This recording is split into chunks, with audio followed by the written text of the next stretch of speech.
ನಮಸ್ಕಾರ. ನೀವು ನೋಡ್ತಾ ಇದ್ದೀರಾ ಶ್ರೀ ಮಾರಿಕಾಂಬಾ ಡಿಜಿಟಲ್ ಟಿವಿ. ನಾನು ಶ್ವೇತಾ. ವಿಶ್ವ ಪ್ರಸಿದ್ಧ ಜೋಗ ಜಲಪಾತ ವೀಕ್ಷಿಸಲು ಪ್ರವಾಸಿಗರಿಗೆ ನಿಷೇಧ ಹೇರಿ ಶಿವಮೊಗ್ಗ ಜಿಲ್ಲಾಡಳಿತ ಆದೇಶ ಮಾಡಿದೆ. ಈ ಕುರಿತು ಒಂದು ರಿಪೋರ್ಟ್ ಇಲ್ಲಿದೆ.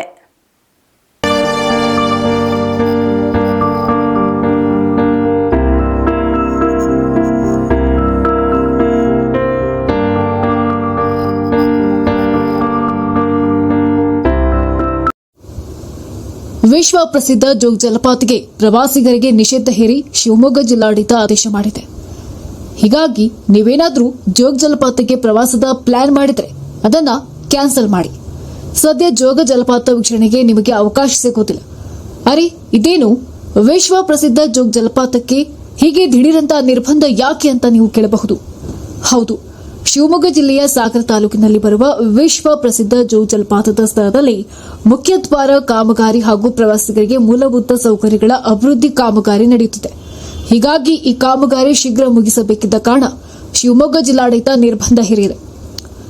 ಯಾವಾಗ ನಿರ್ಬಂಧ? ಜನವರಿ 1ರಿಂದ ಮಾರ್ಚ್ 15ರವರೆಗೆ ಒಟ್ಟು 3 ತಿಂಗಳು ನಿರ್ಬಂಧ ವಿಧಿಸಲಾಗಿದೆ. ಪ್ರವಾಸಿಗರು ಏನು ಮಾಡಬಹುದು? ಸದ್ಯ ಜನವರಿ 1ರವರೆಗೆ ನಿರ್ಬಂಧ ಇರುವುದಿಲ್ಲ. ಆದರೆ ಕಾಮಗಾರಿ ನಡೆಯುತ್ತಿರುವ ಕಾರಣ ನೀವು ಈಗಲೇ ಹೋದರೆ ಜಲಪಾತ ವೀಕ್ಷಣೆ ಮಾಡಬಹುದು. ಆದರೆ ಕಾಮಗಾರಿ ನಡೆಯುತ್ತಿದ್ದು ನೀವು ನಿರೀಕ್ಷಿಸಿದ ಸೌಂದರ್ಯ ಸಿಗುವುದಿಲ್ಲ. ಆದರೆ ಸಿದ್ದಾಪುರ ಭಾಗದಿಂದ ಜೋಗ ಜಲಪಾತವನ್ನು ವೀಕ್ಷಿಸಬಹುದು. ನಿಮಗೆ ಹೆಚ್ಚಿನ ಮಾಹಿತಿ ಬೇಕಿದ್ದಲ್ಲಿ 08182251444 ಈ ನಂಬರ್ಗೆ ಸಂಪರ್ಕಿಸಬಹುದು.